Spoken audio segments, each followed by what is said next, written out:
السلام عليكم شباب، عاملين ايه؟ يا رب تكونوا بخير. النهارده فيديو جديد والحلقه التانية من العاب موبايل مع لعبه جديده وهي رايس اوف كينجدوم. النهارده الفيديو طبعا شفتوا من عنوانه ان هنكلمكم عن افضل الحضارات اللي تقدر تستخدمها وافضل واقوى الحضارات. طبعا انا بعد بقى ابحاث كتير قوي لخصت لكم الموضوع كله بطريقه مبسطه. عن افضل حضاره تقدر تستخدمها يكون جيشك قوي، الحضاره تكون كمعماري او كبناء للقلعه شكلها حلو. فاحنا لخصنا لكم كل حاجه في الفيديو ده، هتخرج من الفيديو ده لو مش بتحب اللعبه هتحبها. فقبل اي حاجه اعمل لايك واشتراك في القناه وفعل زر الجرس عشان كل جديد طبعا. تمام، خشوا في الفيديو اللي فات وخشوا في الفيديو اللي جاي. يلا بينا نبدأ على طول بقى، ونبدأ في القلعة بتاعتي أنا عامل الحضارة العربية.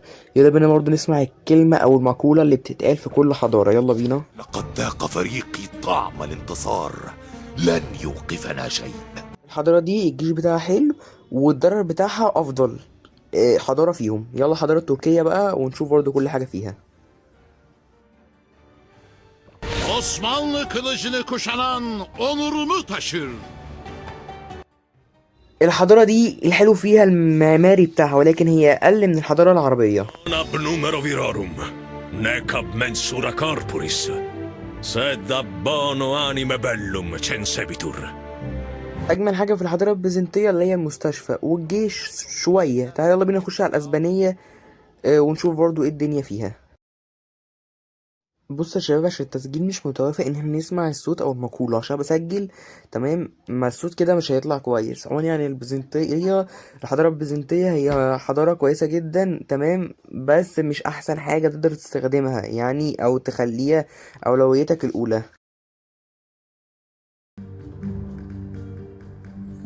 싸움은 이기고 공이 많으니 만족하고 이만 물러가는 것이 어떠한가?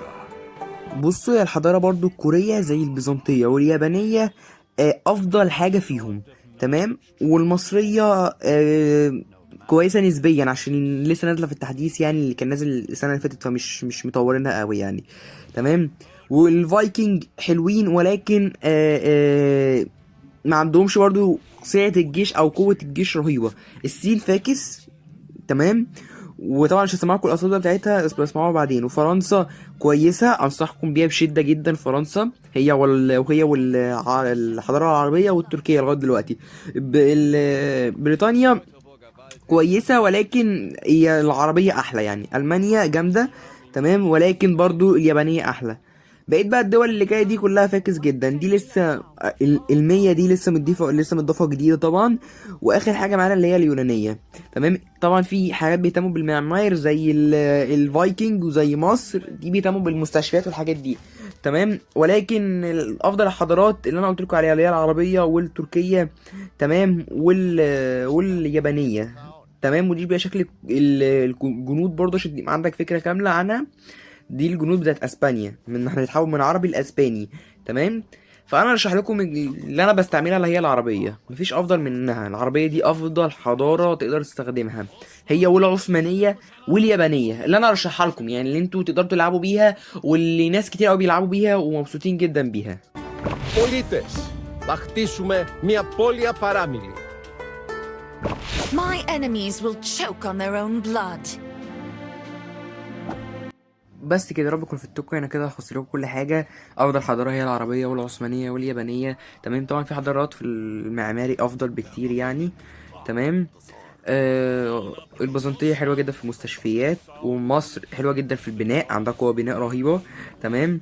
ولكن طبعا بقيه الحضارات فيها مشاكل. طبعا مفيش حضاره هي الواو ومفيش حضاره هي الاجمل، بس احنا بناخد افضل وحش او اجمل وحش زي ما بيقولوا. بس كده وصلنا نهايه الفيديو. يا رب يكون الفيديو عجبكم. اسيبكم شويه طبعا مع اجواء اللعبه والجرافيك بتاعتها.